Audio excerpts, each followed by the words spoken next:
Amos Chapter 4. Listen to me, you fat cows living in Samaria, you women who oppress the poor and crush the needy, and who are always calling to your husbands, "Bring us another drink." The sovereign Lord has sworn this by his holiness. The time will come when you will be led away with hooks in your noses. Every last one of you will be dragged away like a fish on a hook. You will be led out through the ruins of the wall. You will be thrown from your fortresses, says the Lord. Go ahead and offer sacrifices to the idols at Bethel. Keep on disobeying at Gilgal. Offer sacrifices each morning, and bring your tithes every 3 days. Present your bread made with yeast as an offering of thanksgiving. Then give your extra voluntary offerings, so you can brag about it everywhere. This is the kind of thing you Israelites love to do, says the sovereign Lord. I brought hunger to every city and famine to every town, but still you would not return to me, says the Lord. I kept the rain from falling when your crops needed it the most. I sent rain on one town, but withheld it from another.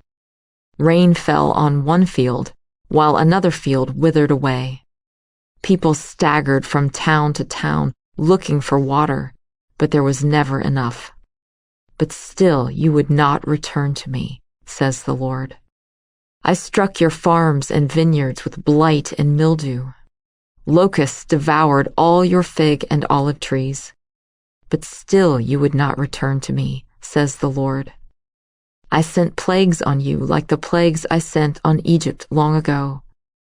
I killed your young men in war and led all your horses away. The stench of death filled the air, but still you would not return to me, says the Lord. I destroyed some of your cities, as I destroyed Sodom and Gomorrah. Those of you who survived were like charred sticks pulled from a fire, but still you would not return to me, says the Lord. Therefore, I will bring upon you all the disasters I have announced. Prepare to meet your God in judgment, you people of Israel. For the Lord is the one who shaped the mountains, stirs up the winds, and reveals his thoughts to mankind. He turns the light of dawn into darkness and treads on the heights of the earth.